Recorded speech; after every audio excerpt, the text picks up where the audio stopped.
دلوقتي يا أصدقائي هتشوفوا معايا لحظة خسوف القمر.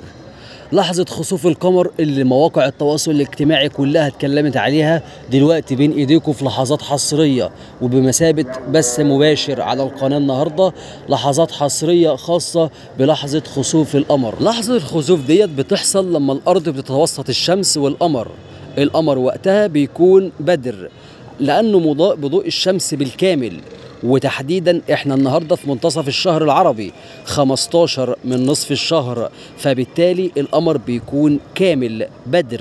لكن وهو في مداره بيجي اللحظات ويبدأ يدخل في ظل الأرض، وهنا بنبدأ نشوف القمر بيمر بأطواره المختلفة لحد ما يدخل في الظل بالكامل. وفي اللحظة دي يا أصدقائي بيظهر باللون الأحمر، وهو لون أحمر بديع بسبب عبور ضوء الشمس من غلاف الأرض. وهنا بقى يا جماعة غلاف الجو للأرض بيشتت بعض الأضواء وبيسمح بمرور البعض الآخر، وفي اللحظة ديت بيوصل الضوء الأحمر وهو صاحب الطول الموجي الطويل للقمر، وبيظهر لينا باللون الأحمر الدموي. وبالمناسبة لقبت هذه الظاهرة بعدة مسميات، من ضمنها القمر الأحمر والقمر الدموي والقمر الأحمر الدموي وقمر الفراولة والقمر الأحمر العملاق. كلها مسميات توحي بوصف هذه الظاهرة.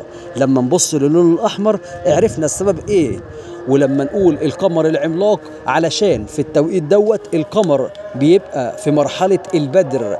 تحديدا احنا في منتصف الشهر العربي، النهاردة 15 من الشهر العربي، فبالتالي القمر في مرحلة البدر، فهنا بقول عليه القمر العملاق. عايز اوضح لكم نقطة برضه بخصوص ميعاد الكسوف اللي حصل، والميعاد ده بتوقيت القاهرة.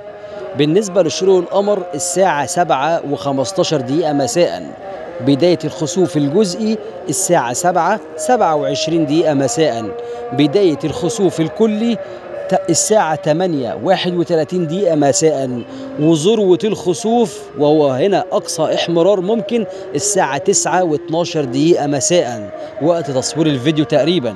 ونهاية الخسوف الكلي هتكون الساعة 9:53 مساء.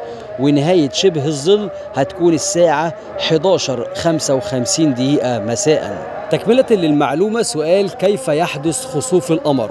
أولا لابد من الاصطفاف، يجب أن تكون الشمس والأرض والقمر على استقامة واحدة تقريبا.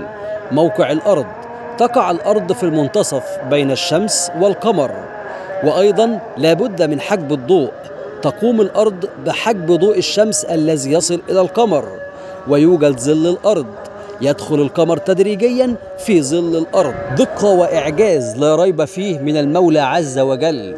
كل شيء في الكون بيدل على عظمة الخالق سبحانه وتعالى. وحدوا الله في التعليقات.